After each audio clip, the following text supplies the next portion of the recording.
तिसरा व्हिडिओ आहे की आपण ट्रान्झिशन शिकतोय की नेमकं इन्कम टॅक्स ॲक्ट 1961 वरनं 2025 वर आल्यावर काय होतं. तर यात आज व्हिडिओमध्ये मी 4 गोष्टी कव्हर केल्यात.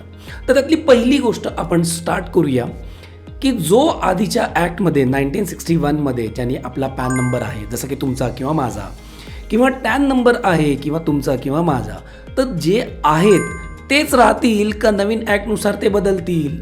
तर या ॲक्टमध्ये, नवीन ॲक्टमध्ये स्पेसिफिकली दिलेलं आहे की जे ऑलरेडी आहे, जे ऑलरेडी तुमचे नंबर्स आहेत ते कुठेही बदलणार नाही आहेत, तेच सगळे आपण पुढे कॅरी करणार आहोत. हा एक भाग. दुसरा महत्त्वाचा भाग यात असा दिला आहे की काय होतं ना की 1961 मध्ये जेव्हा आपण इन्कम टॅक्स ॲक्टची सगळी कामं करायचो तेव्हा काय व्हायचं की रिटर्न आपण भरायचो, एका वर्षाचं भरायचो, पण त्याची ॲसेसमेंट म्हणा ती पुढे चालायची, रिॲसेसमेंट, रिकम्प्युटेशन, की एखादी पेनल्टी असेल, एखादं रेक्टिफिकेशन असेल, TDS म्हणा, ॲडव्हान्स टॅक्स म्हणा, ह्या सगळ्या गोष्टी कुठे चालायच्या, पुढे चालायच्या, की आपण कमी भरला आहे का, जास्त भरला आहे का. पण आता प्रॉब्लेम काय झाला आहे, 1 एप्रिल 2026 पासनं जर कधी इन्कम टॅक्स ॲक्ट 2025 आल्यानंतर या ज्या राहिलेल्या गोष्टींची काळजी घेणार कोण आणि ते करायचे कसे, तर अजिबात इथे घाबरायची गरज नाही आहे. कारण की इन्कम टॅक्स ॲक्ट 2025 मध्ये एक सेपरेटली सेक्शन दिला आहे 536 नावाचा.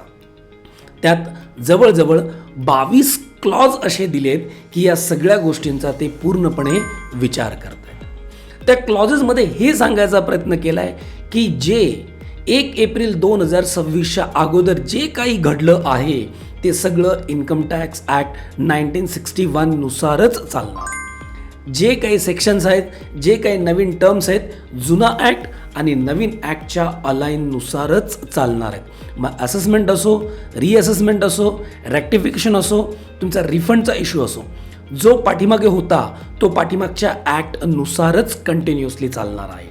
मग आता किती दिवस फॉलो करायचा हा ॲक्ट हे आपण पुढच्या व्हिडिओमध्ये बघूया.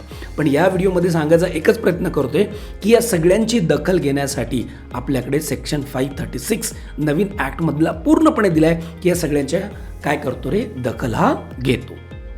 बरं, आता कधी कधी असं पण होऊ शकतं, मी जो तिसरा पॉईंट सांगतोय की एखादी यांनी काही गोष्टी प्रिडिक्ट केल्यात की ज्यात 22 क्लॉजमध्ये असं होऊ शकतं, तर असे परिणाम दिलेत, पण एखादी अनएक्सपेक्टेडली गोष्ट आली की जी अजून विचारतच नाही आहे, पण जेव्हा प्रॅक्टिकल इम्प्लिकेशन करूया तेव्हा ती लक्षात येईल. तर त्याच्यासाठी काय आहे, तर त्याच्यासाठी सुद्धा सेक्शन 536 मध्ये असं लिहिलं गेलं आहे की समजा काही अनएक्सपेक्टेड गोष्ट जर कधी यात कन्सिडर नाही आली तर आपण जनरल क्लॉज ॲक्टनुसार, जे जनरल क्लॉज ॲक्ट असतात की ज्याचा आपण क्लॉज बघतो, जनरल मिनिंग येतात, त्याच्यानुसार आपण सॉर्ट आउट करायचा प्रयत्न करू.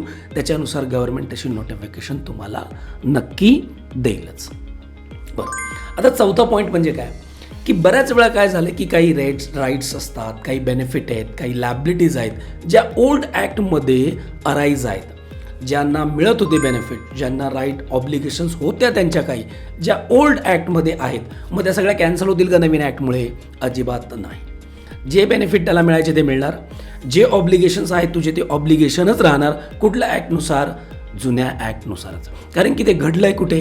जुन्या ॲक्टमध्ये. मग जुना ॲक्टचं आपण वापरणार त्या गोष्टींना सॉर्ट आउट करण्यासाठी. हां, पण 1 एप्रिल 2026 पासून जर पुढे काही झालं तर त्याच्यासाठी पूर्णपणे आपल्याला नवीन ॲक्टच रिअलाईज करावं लागणार आहे, मीन्स त्याला अटॅच करावं लागणार आहे.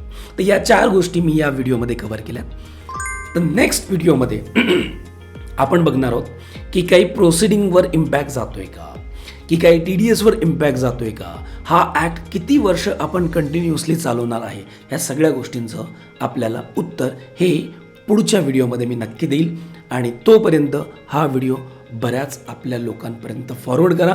कारण की का सांगतोय, कारण की हा प्युअरली मराठीत नाही.